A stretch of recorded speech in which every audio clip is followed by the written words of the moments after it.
presents Putting the Pieces Back Together, a forum for veterans and the community to connect. Here are your hosts, veterans John Galena and Brad Borders. Good morning and welcome to Putting the Pieces Back Together. What up? And we are happy to be here with you this beautiful Thursday morning. Almost said Tuesday. I know. Well, we did get fired. Yeah. We got fired from our Thursday slot. But we're like a bad penny, just keep turning up. That's right. Can't get rid of us. That's good. But that's the best joke you have ever told on this show because Yeah? most of the time, Hope I don't run off any listeners. there's a lot of danger of that, So we're just happy anybody is actually tuning in. That's right. That we have anyone What listening. I'm most happy for is our sponsors, thanks to Cook's Headers, Welcome Home Vets, Lake Mountain Coffee, and our friend and veteran Dr. Grant Campbell for being able to support the show, helping us to get fired and get promoted all at the same Get time fired over to and get Tuesdays. promoted. That was a good segue right there. Yeah. You're getting good at this. You're a professional now. So I got a message from Brad late last night. Said absolutely no fluff today. We're getting right into the show, and so we're gonna move real quickly through a couple of things here because I don't want to upset Chaplain this morning. We have a yarn spinner, a tale teller with us today. So I tell you, I want to give him as much time as possible. Fantastic show lined up here. Just for our veteran listeners, real quick, and a really important day, the official end of the Vietnam War in 1973. Yep. And so We have a lot of thanks. friends of ours that served in Vietnam, and putting the end point on that episode is pretty important to them. And we've served many Vietnam veterans throughout our tenure at Purple Heart Homes, and really the bulk of the veterans that we serve are from that era. And so Yep. we want to say thank you and welcome home. and welcome home. Yeah, thank you so much. Appreciate it. Chap, I cannot, without all the fluff, I still can't skip the numbers. Okay. And so, in order to have a happy day today, I Right. got to talk about numbers. So just in for a case second. everybody didn't know, so John Galena, Executive Director of Purple Heart Homes, his love language is not acts of service. It's not quality time. It is numbers. Because numbers lead to acts of service, and numbers lead to just people love- being helped. And so in that vein, I got a message last night from a longtime board member, a longtime friend, and now coworker, Paul Cockrum, and we The get Marine. the Marine, Yes. yeah, the one Marine that we allow to hang out with us daily. Yes, that's right. Break glass in case of trouble. He told me the other day he remains healthy by licking windows. Gosh, But I don't think that's too good, Paul. But he sent me a message last night and said, this popped up on my Facebook feed as a memory, and so I thought, wow, what a cool way to go into this day in history. 2011 on this day, Dale Beatty and I made a video over in front of the old Sabina's Coffee Shop on Broad Street. Right? And in that video, we were talking about the successes from 2010 when we had completed, man. at that point, our third project Right. and had raised a whopping total of $65,000. Man. Last night, I had the pleasure to report to our board our 2021 finances and our 2021 successes, where we completed 186 projects helping veterans across 40 states for Purple Heart Homes In 2021 in 2021 alone. Okay. bringing us to a total of over 1,011 veterans having been served. And in 2021 alone, in comparison to that 65,000 10 years prior, we raised $5 million thanks to all of our listeners and Yep. supporters, the foundations, and all the great businesses that really care about and love our veterans. And Brad, to your earlier point, a little over 45% of those were Vietnam veterans. Yeah, that's So, pretty amazing. really thankful for Boy, that is your everybody's love service language and right support. there. You just love. It's just going ching ching in your head, and I don't I know can about see the cha-ching. calculator I'm rolling. thinking more people help, more people serve. That's right. We just had our mission complete for 2 tiny homes that we put up in Statesville in partnership with Fifth Street Ministries, and Yeah. I can't wait to hear about all the veterans that those homes will be serving coming out of the homeless shelter. It's and gonna be great. Great partnership there. So, without further ado, Oh, no man. more fluff. Let's No more fluff. introduce our guest. Well, that wasn't fluff, but yeah. Hey, so there's a lot of folks tuning in around the country this morning. Will be later on today as this gets shared. But Our guest today is Dave Redding. He is known to me and to a lot of other men around the country as Dredd. He is a Green Beret veteran, served in the early 90s at 3rd Special Forces Group, my old Army home. And he is a country lawyer and storyteller and founder of this little thing called F3 Nation, co-founder with his buddy Tim. And so, Dave, welcome to Putting the Pieces Back Together. Honor. Thank you. Yeah. Before we get started, all these F3 names, I met a lot of F3 members over the course of the last few years, and that's faith, fitness, and fellowship. Not quite in that order, but those are the three. All right, F's, yeah. all right. And so I've had the opportunity to participate in one event, and I tell you, it was physically challenging. It was great fellowship, and loved the Was faith that the Go aspect. Ruck event we did? That was the Go Ruck event. Where Cadre Chewy was breaking us off. And before I got about 10 minutes into it, I was dreading it. And so Yeah. is that where your name comes from? You create so much dread for people in the physical work they're going to do? No, my name just comes from the movie Judge Dredd. Yeah. Because my hospital, what we call a hospital name, what your parents named you before they knew your mission, is Dave Redding. So if you put that together, the Redding, and then when I showed up, they said, "Well, what do you do for a living?" I said, "I'm a lawyer." Somebody said, the way this works, somebody said, "Oh, Judge Dredd," which lasted about 2 weeks, and they realized I lack a judicial temperament, and they shortened it to Dredd, and that's what it's been for 11 years. Or so, 11 12 years. So you founded F3 to kind of bring together some camaraderie. Why don't you share a little bit about that with us? Well, I founded F3 because for kind of selfish reasons, because I was a fat, lonely guy. And ever since I exited the service, I could not recapture that spirit of accountability and leadership that enabled me to be fit, not only physically, but mentally and spiritually. I was not a believer when I was in the military. I guess I was a believer in the way that everybody else who jumps out of an airplane and says, whoever's up there, if my chute opens, I'll be a better guy today. That kind of believer, Yeah. But I didn't really become a conventional believer until the late 2000s, at which point I started looking around for something to do with that, since I felt this kind of rush of exuberance and being saved. I was looking around for something to do with it, and I stumbled into this workout group. These guys were working out at Freedom Park in Charlotte, North Carolina. They'd been doing so for a couple of years on Saturdays at 7 o'clock, and the early time was so that they could get their get their kids to soccer or whatever. And they had no leader, they just kind of traded the leadership. They had no personal trainer. They just worked out together out in the park. And I, as soon as I got out there, I knew that this is where I was supposed to be.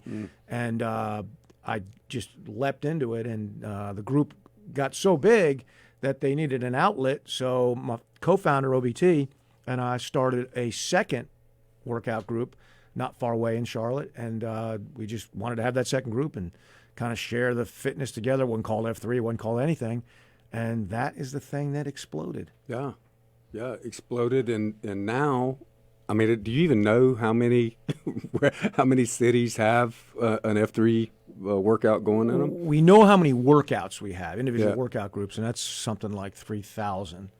I think we could figure out the number of cities, but we don't really do that. We're in 48 states. We got 2 more to go. Yeah. And I think as of today, we're in 5 or 6 countries: England, Germany, Yeah. Kenya, Korea. We have an affiliated group in Australia, and we have a group in Peru. So Yeah. With Dave's help, we might actually be able to get an additional listener today. Yeah, we might have or 2. Yeah, that would be absolutely. great. That would be That'd be great. fantastic. So, so the geographic outreach of F3 is remarkable. You and I met 10 years ago. I was thinking back, right? So we met 10 years ago. There was a guy here in Statesville, was a Young Life area director here, that met some F3 guys from Charlotte at a Young Life retreat, and he came home and he knew I was doing some training in my backyard, and he was like, "Hey, I met these guys. You should if you start this is the legend, right?" He said, "If you start this thing, I will come to the workout," right? Yeah. And so I was like, "Oh, okay." So I reached out, and you and I had lunch. I We remember. had fried chicken King's Kitchen. at King's Kitchen. And Me your M was there. That's right. Yeah. Yeah, my wife, right? She was there, And after we talked, I was like, well, shoot, we can do that. And so we started this thing. Well, that guy who encouraged me to say, he never came. I think he came to one workout and then we never saw him again. Yeah. Right. It's typical. So, yeah. And but it was fantastic. And so F3, just in our little community here in Statesville, has been our 10th anniversary will be this year. And it's 7 days a week. There's a plethora of different workouts, and that's really kind of what it looks like dotted all around the country. And that's pretty fantastic. One of the things that's been really both inspirational and amazing in what I've been able to witness with the F3 community as a whole is you think oftentimes about working out. It's about people thinking about themselves, but that idea of the fellowship and the idea of the give back to the community, very engaged. And I've noticed through a number of projects, whether it's physically working on our projects or raising money to help support projects to help other veterans, whether they're a part of that workout or not, that seems to be really rooted into the culture of F3.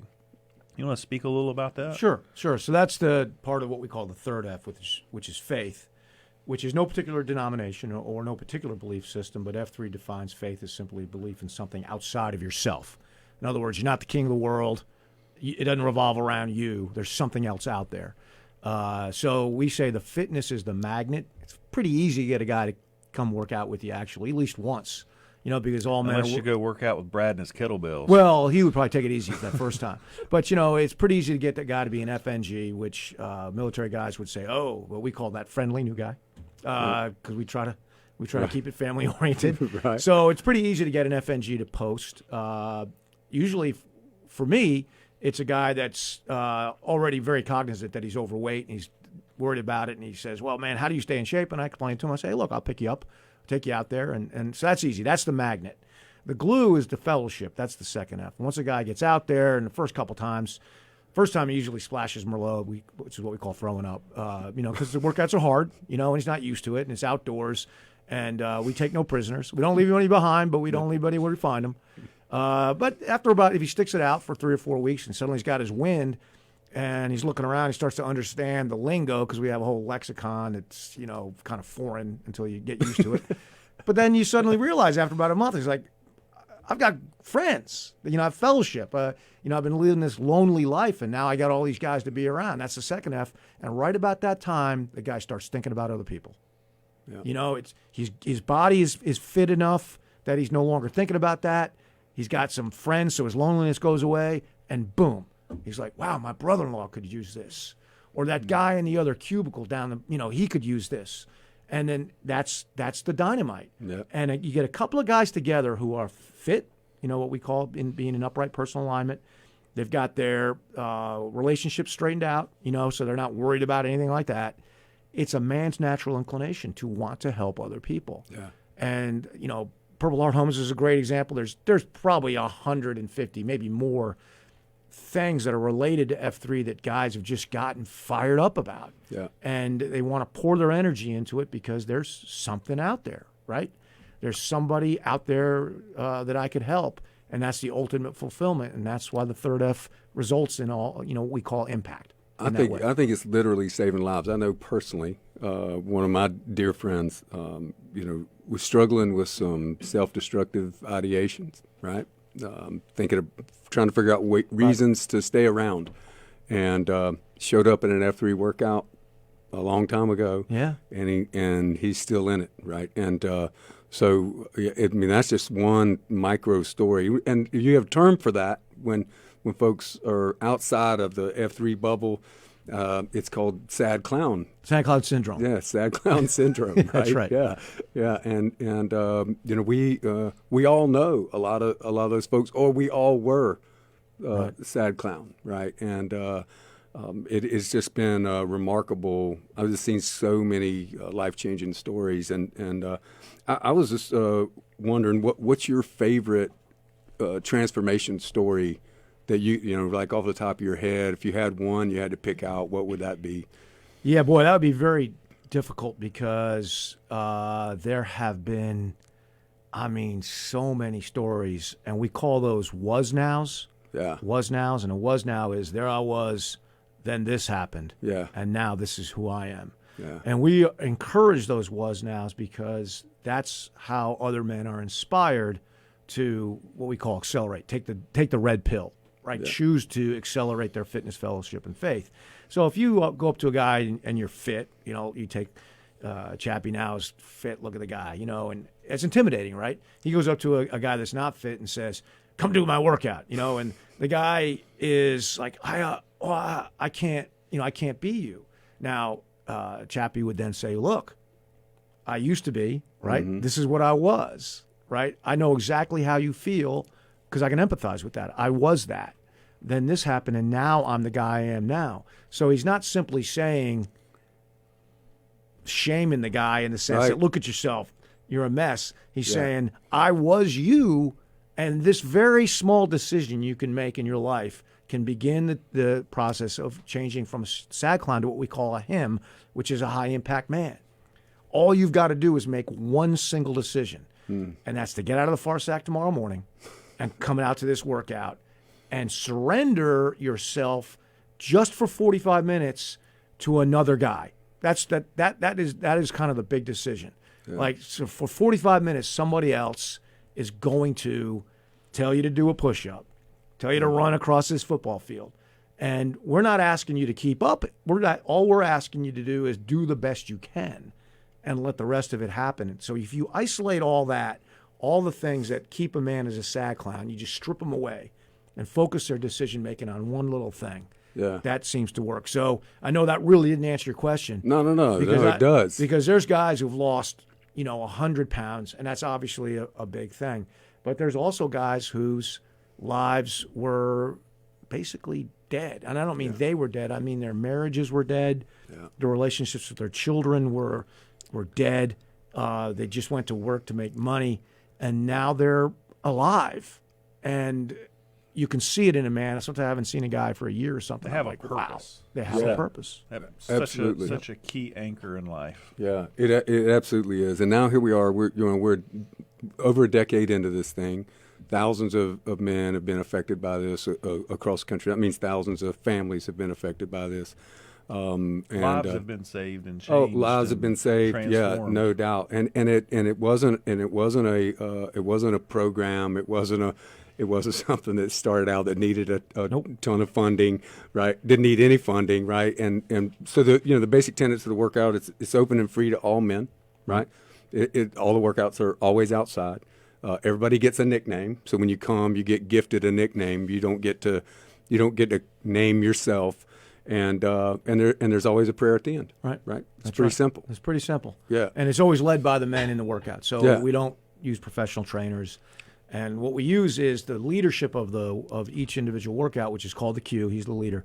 That is a great leadership instruction tool because many men have never stepped in front of 10, 20, 30 men and given them some instructions and had expected them to follow them. A lot of guys just never had that opportunity. Well, Dave, and speaking of that, how did your time in the service, how did that lead you here in that sense? I know you talked a little bit about accountability as we got started, but I mean, we're talking about 48 states that you spread out to, thousands of men all across the country. How did that leadership unconventional and the things that you learned, how did they aid in creating this organization? Well, I think I was the beneficiary, on the taxpayer's dime, obviously, of some great leadership training, probably the best leadership training in the world. I didn't go to the military academy. I was an ROTC based officer. But, I went to airborne school, ranger school, infantry officer basic course, infantry advanced course, special forces selection and assessment course, and then special forces qualification course. I got all this training, and then I had the opportunity to put it into action as a platoon leader and various staff positions and command at special forces detachment. Mm-hmm. So I had all this training and knowledge of how to lead and how to form and deploy dynamic teams because I'd been trained to do it. And all I did was channel that, and to give back what had been given to me, which I felt an obligation to do it as a former officer. I felt an obligation to do it. I think one of the things that was just standing in front of me is that, for me, I didn't understand that not everybody knew these things. Yeah. I was just like, it was so ingrained in me, and that when I started to share them, I was doing it a little meekly at first. Like, I was like, man, the best way to get guys to follow is lead by example. Like I was like, everybody knows this, so I feel silly saying it. But as it turned out, a lot of guys had never learned any of that stuff. Yeah. So the idea of taking small groups, which are basically just teams, right, joining them together loosely with a set of core principles and encouraging them to develop and have leadership on their own as opposed to a very centralized organization, that came fairly naturally. And as it turned out, that was a great structure for growth, dynamic growth. One of the taglines I picked up off your website, and you mentioned a part of it, and it's so often said in the sense of referring to the military, is that we leave no man behind. Right. But you've actually added to that. Why don't you share that with us? Yeah, so it's important for us to say, and one of our core principles is open to every man. We leave no man behind in the sense that if you come out to a workout and you're what we call the six, you're last, right? Because you're out of shape. Or you're part of our community and there's patterns in your life or things in your life that are causing you to decelerate. We're not going to leave you behind. If you can't keep up, we're going to find a way to keep you close to us, which I think is, that's kind of basic Christianity, right? So, but the second part of that was we leave no man where we find him, is we're not going to tell you a comforting lie that where you are is okay. Yeah. We're not going to say, it's okay, man. We're going to correct you, which is zealous advocacy for shared virtue. We're going to tell you where you are is where you are, but here's where you could be. Mm-hmm. Here's where you could be, and encourage you to get there and help you to get there. And that's really what leadership is, right? It's influencing movement to advantage. So that's really baked into our group, and I think that works because men, they do accelerate. As we start moving to a close here, just a couple of quick questions. Tell us a little bit about your book. You're also an author.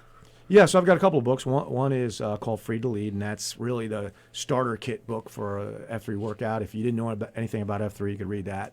Second one I wrote is called the Q Source, which is the leadership manual of virtuous leadership, and that just kind of goes through what a man needs to do to get himself right. To live right, to lead right, and ultimately leave a legacy right. And that's really not out of my brain. That's my observations of what I've seen of a lot of other wise men. And we use that manual to help other groups that are far away from Charlotte, help them have leadership training programs, and they can use that book for that.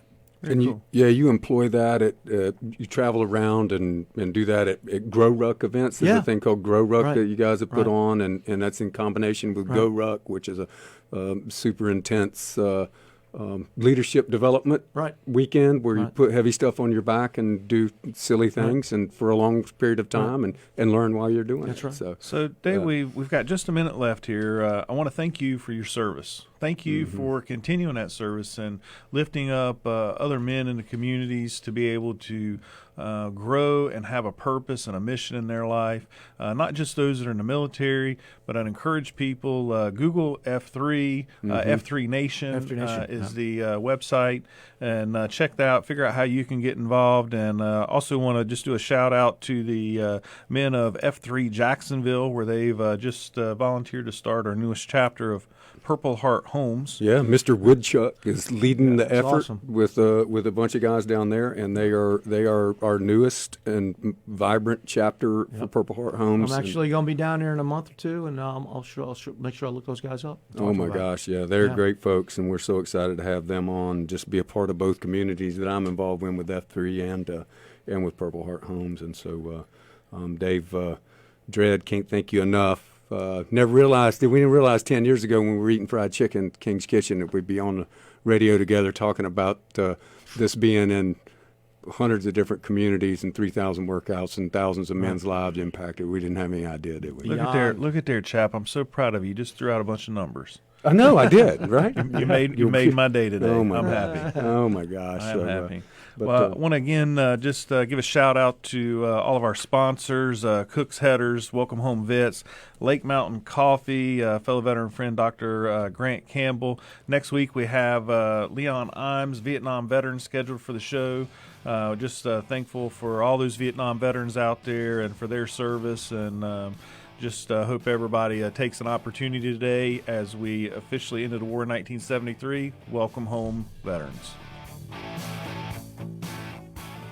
You've been listening to Putting the Pieces Back Together with John Galena and Brad Borders. Join us again next Thursday at 8 a.m. and 6:30 p.m. for Putting the Pieces Back Together on News Talk WSIC.